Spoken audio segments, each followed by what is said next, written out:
আজ হয়ে গেছে ফেব্রুয়ারি মাসের ২৬ তারিখ, কিন্তু দেখুন আমাদের এখানে অবস্থাটা কি। সূর্যটা দেখুন একেবারে মাথার উপরে আসার মতো হয়ে গেছে, ১২টা যে বেজে গেছে সেই জন্যেই। কিন্তু চারিদিকের অবস্থাটা দেখলে আপনারা বুঝতে পারছেন কি অবস্থা।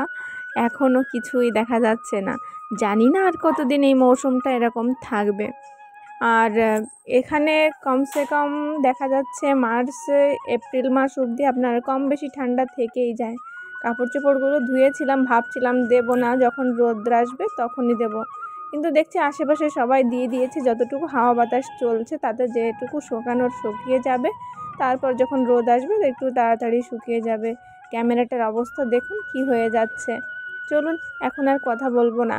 আজ না কোনো ব্লগ আপনাদের জন্য নিয়ে আসিনি, আজ একটা রান্না আপনাদের সঙ্গে শেয়ার করব আর কিছু কথা বলবো। তো দেখুন রান্নাটা শুরু করে দিয়েছি। আর আপনারা চিংড়ি মাছ কি কেমনভাবে রান্না করেন আমাকে কমেন্ট করে অবশ্যই বলবেন। আমি কিন্তু খুব সিম্পলভাবেই রান্না করি, তো আপনারা যারা আছেন তারা তো দেখলে বুঝতেই পারবেন আমি কি দিয়ে কি করছি। আর এই মাছগুলো অনেক দিন ধরে আনা ছিল কিন্তু বানানোই হচ্ছিল না, এই অবস্থায় নিয়ে এসেছিলো। কাটাকুটি সব কিছু কমপ্লিট করাই ছিল আগের থেকে। তো চলুন আপনারা সাথে থেকে রান্নাটা দেখুন আর আমি আপনাদের সঙ্গে গল্প করতে থাকি, কেননা রান্নার ব্যাপারে আর আলাদা করে কিছু বলার নেই তাই। তো আমি না কিছুদিন যাবৎ এই ভিডিও বেগারা কিছু আপলোড করতেও পারিনি, কারো ঘরে যেতেও পারিনি। তো নেটওয়ার্ক যেহেতু বন্ধ ছিল, কিছু বুঝতেও পারছিলাম না কে আমাকে দেখছে কি, কে মেসেজ করছে, কে কি করছে। তো দেখলাম এদিন অনেকে না আমাকে পার্সোনালি ইনবক্স করেছেন যে দিদি আপনার ভিডিওটা আমি দেখে দিয়েছি, আপনি কেন দেখে দিচ্ছেন না, আমি টাইমলি আপনার ভিডিওটা দেখি, আপনি কেন দেখে দিচ্ছেন না, আপনি কেন আসেন না আমার ঘরে। তো তাদেরকে বলবো কি করে যাব বলো তো, নেটটা যদি বন্ধ করে রেখে দেয় সরকার তাহলে কি করে যায়। আর আমার তো কিছু হাতেই ছিল না, 15টা দিন কিভাবে আমরা কাটিয়েছি সেটা আমরাই জানি। তো আপনাদের উদ্দেশ্যে আরেকটা কথা বলতে চাই কি, সাপোজ মনে করেন আমার নেট বন্ধ হয়েছে, কিন্তু আমার অন্য কোনো বিপদও তো হতে পারতো না। তো সবর রাখেন, আর যদি সেরকম কোনো ইমার্জেন্সি হয় তো খোঁজখবর নিয়ে দেখুন আশেপাশে কোথাও কি কেউ জানে কি না ওনার সম্বন্ধে, তারপর গিয়ে এরকম কমেন্ট করলে হয়তো ভালো লাগবে। আর আরেকটা আপুর কথা কিছু না বলেই পারছি না এখানে।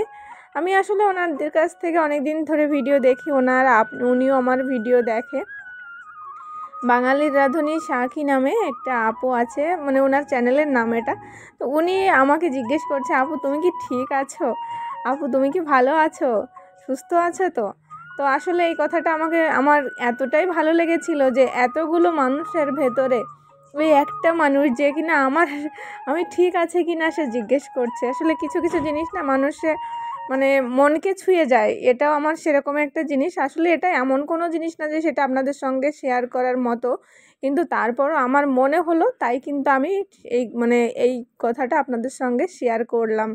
আর এর ভিতরে আর কোনো ভিডিও তো করিনি, এগুলো আমার কিছুদিন আগের করাই ভিডিও, মানে এর 1-2 দিন আগেরই। আর আরও আগের কিছু ভিডিও যেরকম সরস্বতী পুজো চলে গেছে সেই ভিডিওগুলো করা আছে, কিন্তু এডিট করতে পারছি না, তাই আপনাদের সঙ্গে আর শেয়ার করা হয়ে উঠছে না।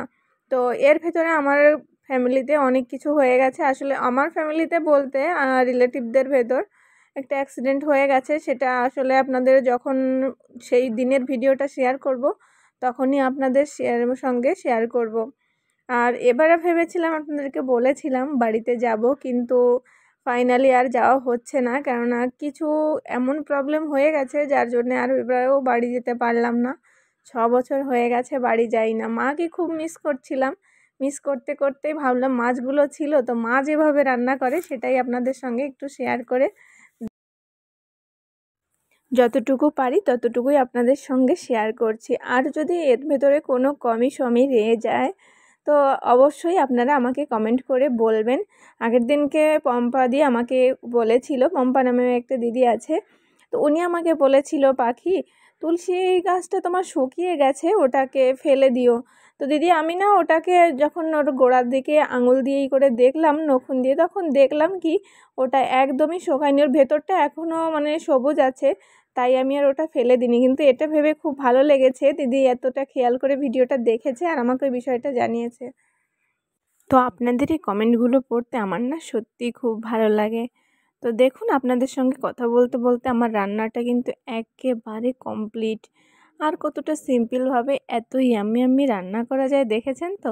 এর গরম ভাতে একটা খাঁটি চিংড়ি হলে না একেবারেই জমে যাবে। তো চলুন, আপনাদের সঙ্গে অনেক গল্প হলো আজ। গল্প করতে করতে রান্নাটা কমপ্লিট করে নিলাম। এরকম আরও অনেক গল্প করতে করতে আপনাদের সঙ্গে এভাবে অনেকগুলো দিন আমি থাকতে চাই। তো চলুন আজকের ভিডিওটা এখানে শেষ করছি। সবাই ভালো থাকবেন, সুস্থ থাকবেন। বাই।